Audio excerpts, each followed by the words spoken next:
Comment sortir du chaos? L'analyse de la situation.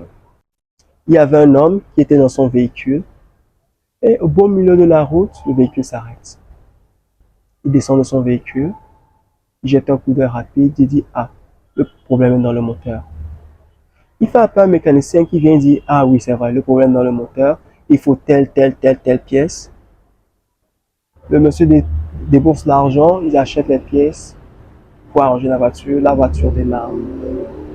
Quelque temps après, au beau milieu de la route encore, la voiture tombe en panne. Et voici un autre mécanicien qui arrive et qui prend le temps de vraiment faire le diagnostic du véhicule et se rend compte qu'au fait qu'il y avait juste une mauvaise connexion dans certaines parties et qu'il n'avait pas besoin d'acheter toutes les pièces précédentes. Cette situation, c'est ce que beaucoup vivent aujourd'hui. Elles veulent changer leur vie, elles veulent transformer leur vie, mais elles ne le font pas avec les bonnes informations. Elles prennent juste des informations de la surface. Veux-tu apprendre à analyser la situation que tu traverses afin de pouvoir prendre les bonnes décisions qui t'amèneront au résultat?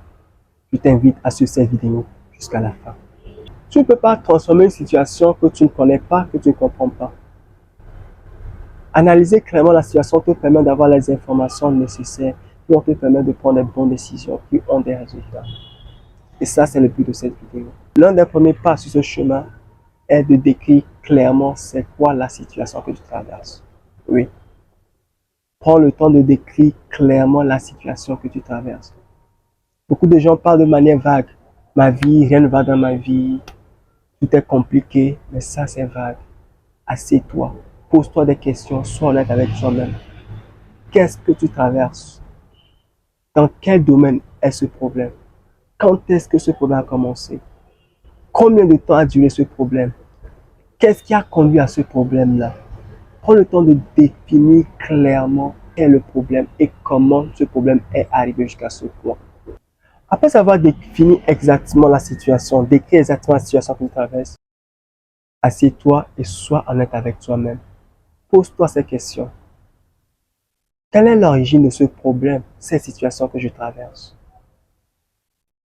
Est-ce ma faute? Est-ce dû à un manque de discipline? Est-ce dû à une mauvaise réaction? Est-ce de ma faute? Est-ce la faute d'une tierce personne? Sois honnête avec toi-même. Beaucoup de gens préfèrent indexer les autres. Mais est-ce véritablement la réalité? Est-ce véritablement les autres qui sont le vrai problème? Il est important d'être honnête avec soi-même. L'analyse d'une situation demande à ce que tu sois réel avec toi-même. Même si ce qui est arrivé n'est pas de ta faute, tu es responsable de ta réaction vis-à-vis de cette situation. La prochaine étape pour analyser ta situation est de discerner les événements que tu contrôles de ceux que tu ne contrôles pas. La plupart des gens prennent leur énergie pour essayer de changer ce qu'ils ne contrôlent pas. Mon frère, ma soeur, peu importe comment tu te bats, tu ne peux pas changer la réaction d'une personne. Tu ne peux pas changer à toi seul la situation de ton environnement. Tu ne peux pas changer à toi seul l'économie d'un pays. Donc ce n'est pas la peine d'être là et de blâmer l'environnement et ce qui se passe autour. Prends le temps de scinder. Qu'est-ce que tu contrôles? Qu'est-ce que tu ne contrôles pas? Ton temps t'appartient. Tes pensées t'appartiennent. Ta discipline t'appartient. Ce que beaucoup ignorent, c'est qu'ils évolueraient plus rapidement s'ils prenaient le temps et leur énergie à se focaliser sur les choses qui peuvent changer. Il y a un chant populaire qui dit « Oh Dieu, donne-moi la sérénité d'accepter les choses que je ne peux changer et le courage de changer les choses que je peux et la sagesse de faire la différence. » Je demande aujourd'hui de demander à Dieu cette sagesse pour faire la différence entre les choses que tu peux changer et celles que tu ne peux pas changer. Le prochain étape dans la liste de situations est identifie les ressources que tu as déjà. La plupart des gens sont obsédés par ce qu'ils n'ont pas. Ils sont obsédés par l'argent qu'ils n'ont pas, par le bras long qu'ils n'ont pas, par la connexion qu'ils n'ont pas, par les ressources qu'ils n'ont pas. Sauf que tu ne peux pas avancer si tu es focalisé par ce que tu n'as pas. Prends le temps, assieds-toi et identifie ce que tu as déjà. Un des versets de la Bible qui me fait le plus peur est celui-ci. À celui qui a, on donnera, mais à celui qui n'a pas, on notera même ce qu'il n'a pas.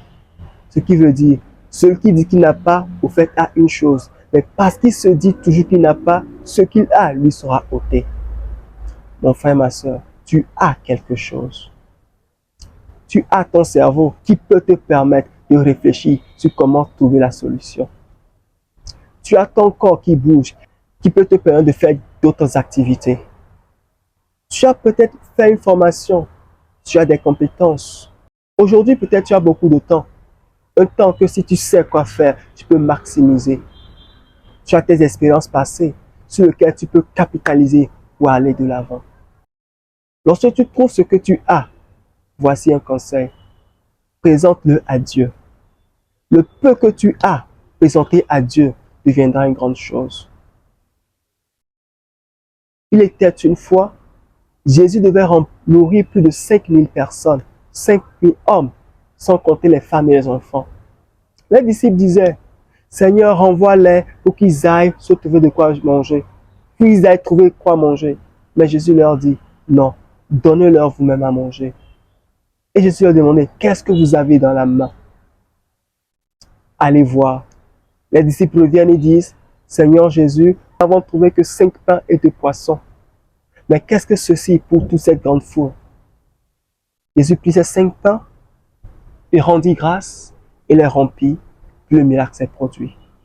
Mon frère, ma soeur, le peu que tu as aujourd'hui, ne le méprise pas. Présente-le à Dieu.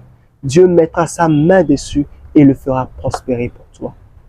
La 5e étape pour analyser ta situation, c'est d'identifier les obstacles à ta situation. Les obstacles qui empêchent ta situation d'aller de l'avant ou de s'améliorer. Prends le temps, assieds-toi, identifie ces obstacles. Ces obstacles peuvent être internes comme externes. Comme obstacle interne, ça peut être la peur qui t'empêche de prendre les bonnes actions ou de faire ce qui doit être fait. Ça peut être le manque de discipline. Ça peut être les distractions. Ça peut même être l'orgueil. Comme obstacle externe, tu peux avoir des ennemis, des adversaires, l'environnement dans lequel tu es, l'économie, manque de ressources, sont des obstacles externes qui peuvent empêcher ta situation d'aller de l'avant. Identifier clairement tes obstacles te permet de savoir ce qu'il faut surmonter. Si tes obstacles sont d'ordre interne, tu te rends compte que tu ne utiliseras pas la même stratégie que si tes obstacles étaient d'ordre externe. Donc, identifier tes obstacles te permet de pouvoir déterminer la bonne stratégie pour aller de l'avant.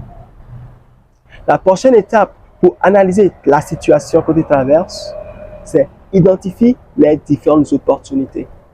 Dans chaque situation, aussi difficile qu'elle paraît, il y a toujours une once d'opportunité. J'ouvre une parenthèse. As-tu remarqué que c'est en temps de grande crise économique que certains deviennent très riches? Comment se fait-il que pendant que les autres sont en train de tomber, eux deviennent-ils beaucoup plus riches? C'est parce qu'ils ont réussi à pouvoir déceler une opportunité dans la crise. Dans la langue chinoise, il est dit que le mot impossible ou problème n'existe pas. Pour eux, ce mot veut dire opportunité. C'est l'une des raisons pour laquelle les Chinois vont pratiquement dans des endroits presque impossibles, chaotiques, et de là, ils se développent. Au commencement, la terre était informée vide. Les ténèbres étaient partout.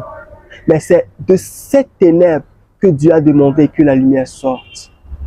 Ce que tu traverses aujourd'hui, où il semble n'avoir aucune issue, prends un temps, prie, demande à Dieu de t'ouvrir les yeux pour voir les opportunités que cette situation est en train de cacher. Après avoir identifié l'opportunité cachée dans le problème que tu traverses, la prochaine chose à faire est de clarifier le résultat que tu désires. Ça ne sert à rien de faire toute cette analyse juste dans le vide. Où veux-tu aller? Quelle est la prochaine étape que tu veux atteindre? Plus le résultat est clair, plus il t'est plus facile d'établir un plan pour y arriver. Et pour finir, tu as besoin de transformer cette analyse en décision et en action concrète. À la fin de ton analyse, tu dois pouvoir t'asseoir et décider quelle action est-ce que je dois prendre à partir de maintenant. Qu'est-ce que je dois changer? Qu'est-ce que je dois refaire? Qu'est-ce que je dois supprimer? Qu'est-ce que je dois ajouter? Quelle connexion est-ce que je dois faire et avec qui? Une bonne analyse conduit à des décisions concrètes. Analyser une situation, ce n'est pas perdre son temps, mais c'est plutôt gagner sa vie. Beaucoup de personnes aujourd'hui n'avancent pas. Ils font que tourner en rond. Pas parce qu'ils n'ont pas de potentiel, mais parce qu'ils ne s'asseyent pas pour analyser la situation qu'ils traversent afin de prendre les bonnes décisions et actions pour aller de l'avant. Mon frère et ma soeur, je te conseille de t'asseoir aujourd'hui. Prends le temps de définir c'est quoi ton problème. Prends le temps de voir quelle est la cause de ce problème. Définis qu'est-ce que tu peux faire pour sortir de ce problème. Et à la fin, fais exactement ce que tu as décidé de faire. Car c'est en ce faisant que ta vie ira de l'avant. Je te souhaite le meilleur pour la suite. Si tu as aimé cette vidéo, je te conseille de la liker, la partager avec tes frères et tes sœurs. Shalom, shalom.